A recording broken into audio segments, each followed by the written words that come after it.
Ciao, bentornati. Welcome back to Pillole D'Italiano. Today's episode is episode number 42, and we're going to tackle a preposition that can be a bit tricky, the preposition da.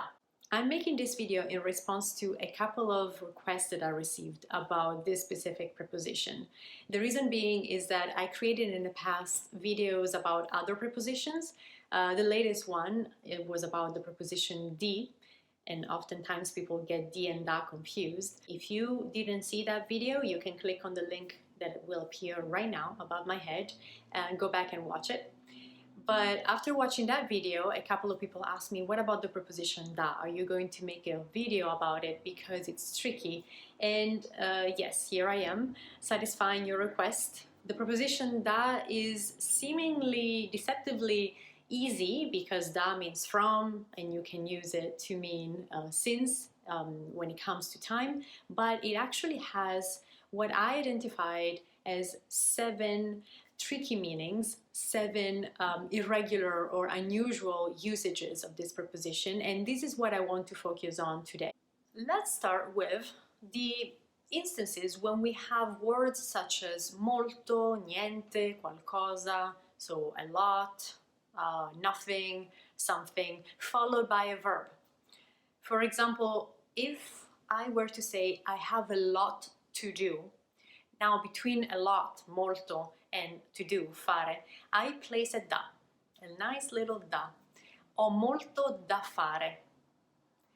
If I want to say that I have nothing to do, non ho niente da fare. So once more, between these words and a full verb, we have da. If I want to offer you something to drink, I would say vuoi qualcosa da bere? And another example of this, it happens to me often when I open the fridge towards the end of the week before going grocery shopping, I would say non c'è niente da mangiare. There is nothing to eat. Non c'è niente da mangiare. The second weird usage of this preposition da applies to any instances when we're going to someone or we're staying at someone's place. So if I say that when I go to Italy I sleep at my mom's place, I would say dormo da mia madre. Dormo da mia madre. And if I'm inviting you to come to my place for dinner, for example, I would say vieni a cena da me. So da me. And if I want to say that I have to go to the hairstylist, that's a person, right? So I would say devo andare dal parrucchiere. Dal parrucchiere. You might have heard people saying devo andare dal dottore, to the doctor. Same thing. So you're going to see a person, a professional or a friend, you would use that preposition da. Lastly, keep in mind that sometimes names of professions apply to the place where that professional works. So if I say passa dal panettiere, per favore. Passa dal panettiere. Panettiere is a baker, is a person who makes pane, right? Bread. So panettiere is both the person, but it's also the place where you go and buy bread, the bakery. If I say passa dal panettiere per favore, I'm asking you to please swing by, passa, passare is to pass, swing by the bakery. A third usage, weird usage of the preposition da is to describe any moment in the past or in the future that relate to a specific moment in time, a specific age, a specific time in someone's life. So if I'm telling you what I used to do when I was little, I would say da bambina. If you're a man, you would say da bambino. If I want to say when I was young, well, people older than me usually say when I was young, they would say da giovane, da giovane. And the classic question that we ask all these poor kids is, what do you want to be when you grow up? In Italian we would say da grande. Cosa vuoi fare da grande? What do you want to do da grande as an adult when you grow up? Da grande. Now, a fourth weird usage of the preposition da has to do with a purpose attached to things. I am wearing glasses that are meant for me to see. So, occhiali da vista. Da vista. Vista is a sight, eyesight. So you see how I'm saying occhiali da vista? Because the purpose of these glasses is for me to see. Occhiali da sole, what would that be? Occhiali da sole. Sole means sun, so those are sunglasses. Occhiali da sole. If you want to describe rooms in your house, you could use this da, you will find it in a couple of different rooms. Per esempio, camera da letto, camera da letto. Letto being bed, camera da letto is the bedroom. And sala da pranzo, sala da pranzo. Pranzo is lunch. So that's the room, sala, where you have lunch. Is the dining room, sala da pranzo. I want to close this category with another one, macchina da cucire. Macchina da cucire. Macchina is a machine, not just a car that you drive, but a machine. Da cucire for sewing, so it's a sewing machine. Macchina da cucire. We also use da to indicate a value, a capacity, a measure related to a certain thing. That's the fifth weird usage. When you go to Italy, you might have noticed, if you already went, or you will notice when you'll go, that they don't serve you tap water. You have to order water. So you could choose between different measures, different sizes, different volumes. You could ask for a bottle that is only half liter or a full liter, the big bottle. And so if you're ordering a bottle and it's a 1 liter bottle, you would say bottiglia da un litro. Bottiglia da un litro. And talking about values, when you have bills, meaning money, paper money, banconota, that is the Italian word for bill, banconota. Well, you have different values associated to these banconote.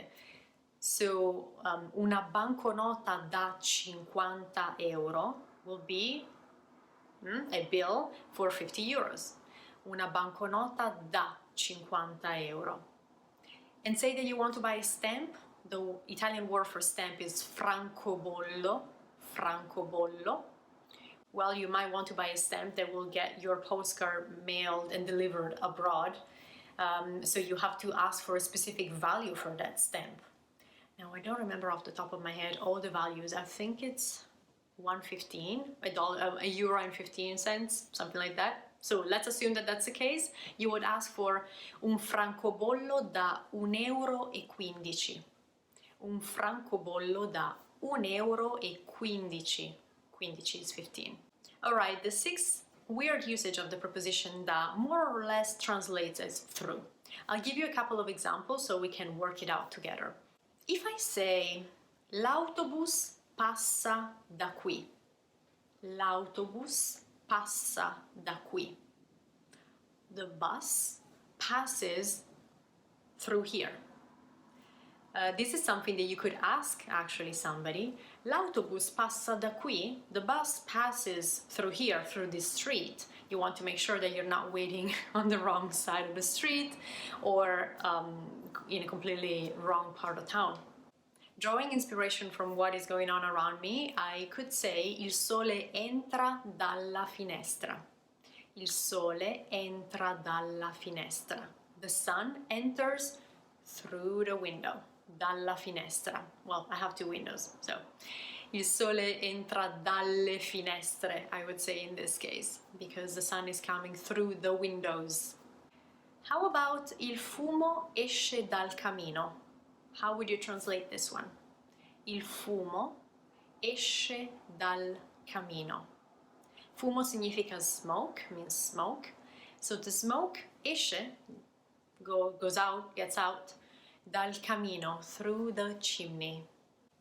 And now I want to introduce to you the seventh and last weird usage of this preposition da. And it is when da is followed by an emotion or a thing that we see as the cause of something else.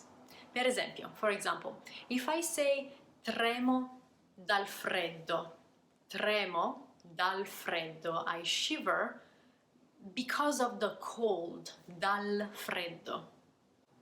And what if I were to say piango dalla gioia? Piango dalla gioia. It means I cry, I tear up because of the joy. Ogni tanto io piango dalla gioia. Sometimes I tear up because of joy.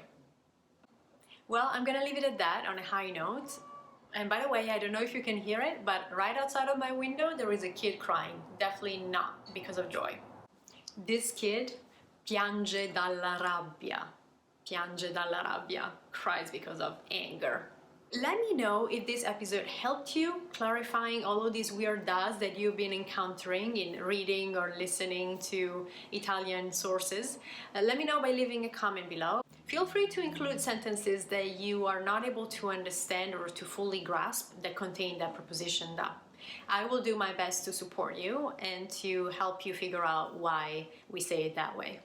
I truly hope you enjoyed this episode. If so, don't forget to like it. And if you're new to the channel, subscribe to it so you will not miss any future episode of this sort.